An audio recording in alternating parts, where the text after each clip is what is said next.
Tab Stories। 10 रुपए की भीख। एक दिन बिरजू नाम का एक व्यक्ति अपनी बिछौनी पर बैठा भीख मांग रहा था। बिरजू अपनी जिंदगी में होने वाले तनाव से बहुत निराश था, क्योंकि वो जब भी किसी से काम मांगने जाता तो सब उसका मजाक उड़ाते और उसके साथ बहुत बुरा सलूक करते, जिस वजह से वो बहुत उदास रहता। बिरजू हर बार की तरह शहर के सिग्नल के पास भीख मांगने बैठा था कि तभी उसके पास उसे भीख देने एक व्यक्ति आता है और उसकी ऐसी स्थिति देखकर उससे पूछता है, तुम्हें ऐसा क्यों करना पड़ रहा है? तुम तो काम करने योग्य हो और कुछ भी काम कर सकते हो। अरे साहब, भीख मांगना मेरी मजबूरी है, क्योंकि मेरे बहुत ज्यादा गरीब होने से और इस हुलिये से लोग काम देना तो दूर, मुझसे बात करना भी पसंद नहीं करते। अगर कोई मुझे काम पर रख भी लेता है तो बहुत ज्यादा मेहनत करवाने के बाद थोड़े बहुत पैसे ही देता है, तो कभी बेइज्जत करके भगा देता है। ऐसे में मेरे परिवार का गुजारा नहीं हो पा रहा था और भीख मांगने के अलावा मेरे पास दूसरा कोई और चारा नहीं था। तुम्हारी स्थिति तो बहुत खराब है, लेकिन तुम्हें हार नहीं माननी चाहिए, क्योंकि तुम मेहनती और समझदार व्यक्ति हो। याद रखना, इंसान की स्थिति चाहे कैसी भी हो, लेकिन उसमें एक लगन और कुछ कर दिखाने का साहस होना चाहिए।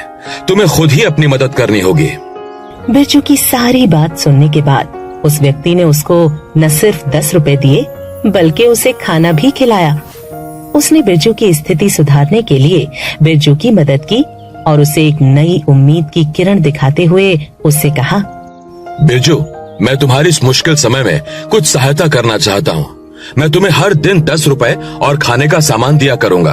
तुम इन 10 रुपए से कुछ ऐसा काम शुरू करना जिससे तुम्हें फायदा हो और काम में भी आसानी हो। साहब कहते हैं, जिसने गरीबी को बहुत करीब से देखा हो, वो इंसान को 5 रुपए भी बहुत बड़े लगते हैं। आप तो फिर भी मुझे 10 रुपए देकर मेरी हिम्मत बढ़ा रहे हैं। बिरजू, मुझे तुम पर पूरा विश्वास है। तुम एक होशियार और समझदार व्यक्ति हो, जिसके पास हर स्थिति से निकलने का ज्ञान है। मैं तुम्हारी ये मुश्किलें समझ सकता हूँ। उस व्यक्ति की ऐसी बात सुनकर बिरजू बहुत ज्यादा प्रसन्न हो जाता है, जिसके बाद वो व्यक्ति उसे हर दिन मदद के तौर पर 10 रुपए और खाने का सामान दिया करता था। बिरजू हर दिन 10 रुपए की बचत किया करता था। वक्त के साथ 15 दिन कब गुजर जाते हैं पता ही नहीं चलता। अब बिरजू के पास 15 दिन में 150 रुपए जमा हो गए थे, जिसे देखकर उसकी पत्नी रितु उससे कहती है, सुनिए, आप इन पैसों से ऐसा क्या काम करोगे और आज के जमाने में क्या ही आएगा इन पैसों से, जिससे हमारा गुजारा बेहतर तरीके से हो सके? कैसे कर पाएंगे हम अपने बच्चों की परवरिश? रितु, तुम अच्छे बुरे हर तरह के दिनों में मेरे साथ रही हो, लेकिन आज तक तुम मुझे समझ ही नहीं पाई। हम गरीब जरूर हैं, लेकिन हमारी हिम्मत और लगन हमें ये हौसला देती है कि हम कभी हार नहीं मानेंगे। चाहे स्थिति जैसी भी हो, हमें डटकर हर परिस्थिति का सामना करना चाहिए। जैसे अब तक करते आए हैं, वैसे ही आगे भी करेंगे, और क्या पता हमारी किस्मत में कुछ अच्छा हो। आप इतनी तकलीफ सहने के बाद भी कैसे इतनी अच्छी बातें कर लेते हो? बल्कि भगवान भला करे उस अच्छे इंसान का, जिसने रोज हमें खाना और 10 रुपए देकर हमारी मदद की। ऐसे लोग इस दुनिया में बहुत कम हैं, जो दूसरों का अच्छा सोचते हैं। हाँ, तुमने सही कहा रितु। बिरजू अपनी पत्नी से बिना कुछ कहे चाय और कॉफी की छोटी सी दुकान खोलने का फैसला करता है और तुरंत बाजार जाकर थोड़ा सा सामान लाने के बाद बिरजू अगले दिन उसी जगह जाता है जहाँ पर उसे हर दिन वो व्यक्ति 10 रुपए और खाना दिया करता था। बिरजू अपनी दुकान की तैयारी कर ही रहा था कि तभी वहाँ एक व्यक्ति कमलेश आता है, जो उससे कहता है, तुम जैसे भिखारी के पास कल तक खाने के लिए पैसे नहीं थे और आज खुद की दुकान लगाने के लिए पैसे कहाँ से आ गए? कहीं बिरजू तुमने चोरी तो नहीं की? सच सच बताना। जिसके नसीब में भगवान ने मदद लिखी हो, वो मदद किसी न किसी जरिए से उस व्यक्ति तक पहुंच ही जाती है। ऐसा ही कुछ मेरे साथ भी हुआ है। मुझे एक भला और समझदार व्यक्ति मिला, जिसने मेरी यहाँ तक मदद की।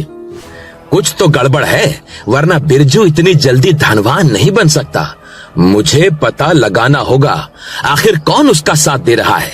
अगर बिरजू का चाय बेचने का धंधा अच्छा चल गया तो मैं भी एक चाय की दुकान लगाऊंगा, क्योंकि मैं एक भिखारी को तरक्की करते हुए नहीं देख सकता। कमलेश एक अहंकारी और स्वार्थी स्वभाव का व्यक्ति था, जो हमेशा दूसरों को नुकसान पहुंचाता था। वहीं दूसरी ओर बिरजू खुले में लकड़ी का चूल्हा जलाकर उस पर चाय बनाता और उसे 5 रुपए में बेचता। पहले दिन तो उसका रहन सहन देखकर कोई चाय पीने नहीं आता। उसकी छोटी सी दुकान देखकर प्रदीप भी बहुत प्रसन्न होता है, लेकिन वो बिरजू को गंदे कपड़ों में देखकर उससे कहता है, बिरजू, आज तुम्हारे लिए सबसे खास और बड़ा दिन है, क्योंकि आज तुम अपनी जिंदगी की शुरुआत अपनी मेहनत से करने वाले हो और तुम्हारे इस खास मौके पर तुम्हें कुछ तो उपहार मिलना ही चाहिए। साहब, आपने मुझे इस काबिल समझा, यही मेरी खुशनसीबी है। मुझे आपसे और कुछ नहीं चाहिए। आपने मुझे इस काबिल बनाया कि आज मैं अपना जीवन इज्जत से सर उठाकर जी सकता हूँ। आपका जितना भी धन्यवाद करूँ उतना कम है। बिरजू, तुम दुकान का काम करो, मैं जरा बाजार से घूम कर आता हूँ। बच्चों ने कुछ सामान मंगाया है, वही लेना है। प्रदीप बिरजू के बहुत मना करने के बाद भी उसके और उसके परिवार के लिए नए कपड़े और कुछ जरूरत का सामान उसे लाकर देता है। अगले दिन जब बिरजू नए कपड़े पहनकर चूल्हे पर चाय बना रहा था, तभी बिरजू के पास में सब्जी का ठेला लगाने वाली औरत पूनम और कमलेश आपस में कुछ कहते हैं। बिरजू भिखारी के पास इतने अच्छे कपड़े और दुकान का सारा नया सामान। देख लो कमलेश भाई, आजकल तो भिखारी भी अमीर बनने का ख्वाब देख रहे हैं, और एक हम हैं जो बेमतलब की जिंदगी जी रहे हैं। हाँ पूनम बहन, सही बोल रही हो। अब तुम्हें ही देख लो, तुम तो सब्जी बेचने के बाद भी हमेशा गरीब ही दिखती हो। और एक उस भिखारी को देखो, कल लोग जिसकी बेइज्जती करके उसे भगा देते थे, आज वही भिखारी अपना खुद का काम शुरू कर रहा है। हमें कुछ न कुछ करना ही पड़ेगा इस भिखारी का, वरना इसकी वजह से मेरे ठेले की सब्जी कोई नहीं खरीदेगा, क्योंकि लोग तो यही कहेंगे कि उस भिखारी की तरह ये सब्जी वाली भी भिखारी होगी और न जाने कहां से सब्जियां मांग मांग कर ठेला लगाती होगी। कमलेश और पूनम दोनों बिरजू का काम बंद करवाना चाहते थे, क्योंकि उन्हें लगता था कि बिरजू के कारण उनके काम में रुकावट आएगी, जिस वजह से वो बिरजू से नफरत करते। वहीं दूसरी तरफ बिरजू की नई दुकान देखकर बहुत से लोग उसके पास आते हैं और उसकी 5 रुपए की चाय पीकर उन्हें बहुत अच्छा लगता है। वहीं सिग्नल के पास में एक ऑफिस था, जिसमें निखिल नाम का व्यक्ति अच्छी पोस्ट पर काम करता था। वो भी चाय पीने बिरजू के पास आता है और उससे कहता है, अरे तुम तो बहुत अच्छी चाय बनाते हो भाई, मजा आ गया तुम्हारी हाथ की गर्मा गर्म अदरक वाली चाय पी के। ऐसा लग रहा है कि टेंशन पूरी गायब ही हो गई। आपका बहुत धन्यवाद साहब, जो आपने चाय की तारीफ की।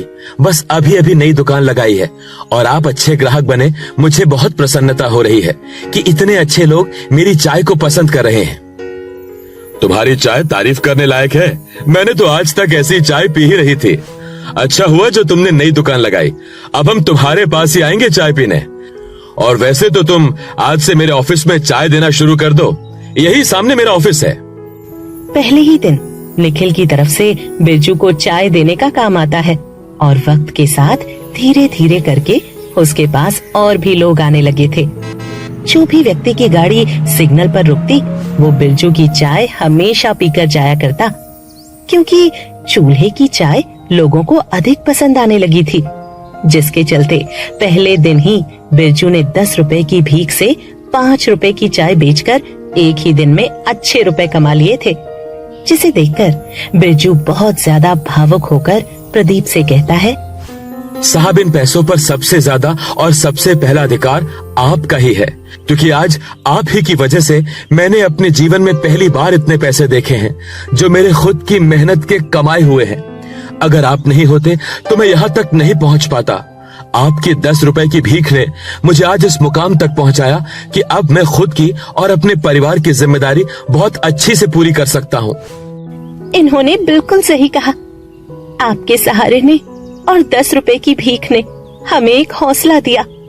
कि हम अपने जीवन में अपनी मेहनत, लगन और हिम्मत से बहुत कुछ कर सकते हैं। कल तक जो लोग हमसे नफरत करते थे, आज वही लोग हमें मान सम्मान दे रहे हैं और हमारे काम की तारीफ कर रहे हैं। ये सब आपकी 10 रुपए की भीख से ही संभव हो पाया है। आप दोनों गलत समझ रहे हो। ये सब आपकी मेहनत का फल है जो आपको मिला है। मैं तो सिर्फ एक जरिया बना। बाकी सब कुछ तो आपने स्वयं की हिम्मत और समझदारी से किया है। और आपकी नजर में वो पैसे 10 रुपए की भीख होंगे, लेकिन मेरी तरफ से वो तुम्हारे लिए 10 रुपए की मदद थी।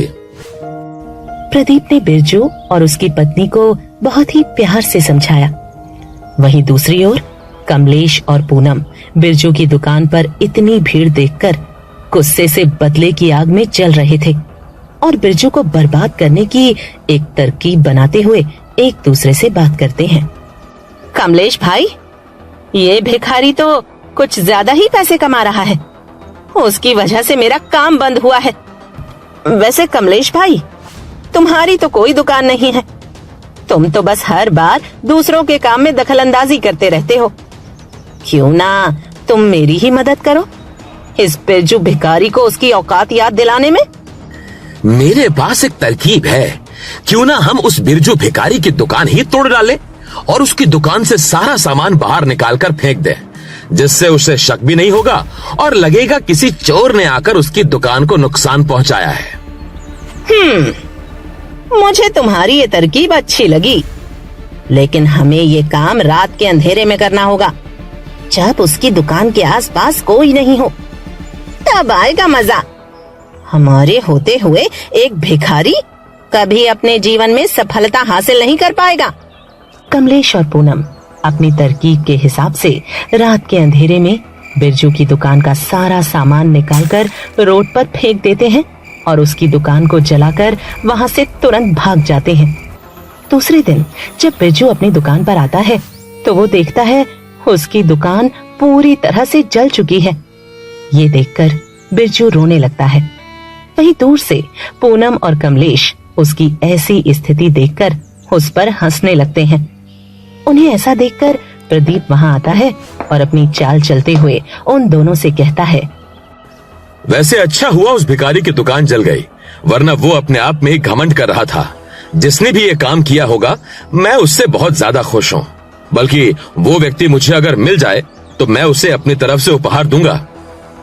क्या सच में आप उस व्यक्ति को उपहार दोगे? फिर तो मैं आपको सारी बातें सच सच बताऊंगा और मेरे साथ में पूनम बहन भी आपको सब सच बताएंगी कि किस तरह हम दोनों ने मिलकर उस भिखारी की दुकान जला दी।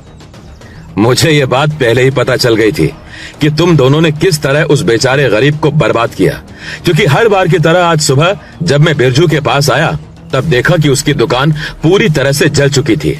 तभी मैंने आसपास देखा, सिग्नल पर कुछ कैमरे लगे हुए थे। इसके बाद मैंने तुरंत पास के थाने में जाकर कैमरे में रात की पूरी घटना देखी कि किस तरह तुमने ये नुकसान किया। अब तुम्हारी सजा का फैसला बिरजू ही करेगा। वो व्यक्ति पूनम और कमलेश को लेकर बिरजू के सामने खड़ा करता है और उसे सारी सच्चाई बताता है, जिसे जानने के बाद पूनम और कमलेश अपनी गलती पर बहुत ज्यादा पछतावा करते हैं और शर्मिंदा होते हुए बिरजू से माफी मांगते हैं। उनकी तड़प और शर्मिंदगी को देखते हुए बिरजू उन्हें माफ कर देता है और दुकान फिर से पहले की तरह बनाता है, जिसके बाद अगले दिन ही निखिल दुकान पर आता है। अरे बिरजू, बधाई हो, तुम्हारी तो बहुत बड़ी लॉटरी लग चुकी है, क्योंकि हमारे सर को तुम्हारे हाथ की चाय इतनी पसंद आई कि उन्होंने तुम्हें हमेशा के लिए हमारे ऑफिस में चाय बनाने का काम दिया है, जिसमें हर महीने तुम्हें 50,000 रुपए मिला करेंगे। क्योंकि हमारा ऑफिस का ब्रांड बहुत बड़ा है और अलग अलग जगहों पर ऑफिस बना है, जहां पर तुम्हारी चाय हर दिन पहुंचा करेगी। मैं बहुत ज्यादा प्रसन्न हूँ, ये मेरे लिए बहुत बड़ी बात है। आखिर भगवान ने मुझे मेरी मेहनत और सब्र का फल दे दिया। लेकिन मैं अपने जीवन में 10 रुपए की दी गई भीख को कभी नहीं भूलूंगा। और आपका बहुत धन्यवाद साहब जी, आपने मेरे बुरे वक्त से अच्छे वक्त तक बहुत मदद की है। आखिर कठिन परिस्थिति पार करने के बाद हमारे अच्छे दिन आ ही गए। वक्त के साथ बिरजू ने बहुत मेहनत की और उसे तरक्की मिली, जिसके बाद उसका अच्छा वक्त आने पर वो हर जगह जाकर भिखारियों की और जरूरतमंद लोगों की मदद करता है और प्रसन्न होकर सुकून शांति से अपना जीवन अपने परिवार के साथ बिताता है। कहानी से सीख। इस कहानी से हमें ये सीख मिलती है कि एक छोटी सी मदद भी किसी की जिंदगी में बड़ा परिणाम ला सकती है। इसलिए हमें सदैव दूसरों के साथ दया और सहानुभूति का व्यवहार रखना चाहिए और अपनी क्षमता के अनुसार दूसरों की मदद करते रहना चाहिए। कहानी अच्छी लगी है तो इस वीडियो को लाइक और शेयर कीजिए और कमेंट करके भी बताइए कि आपको ये कहानी कैसी लगी। मिलते हैं आपसे अगले वीडियो में। धन्यवाद।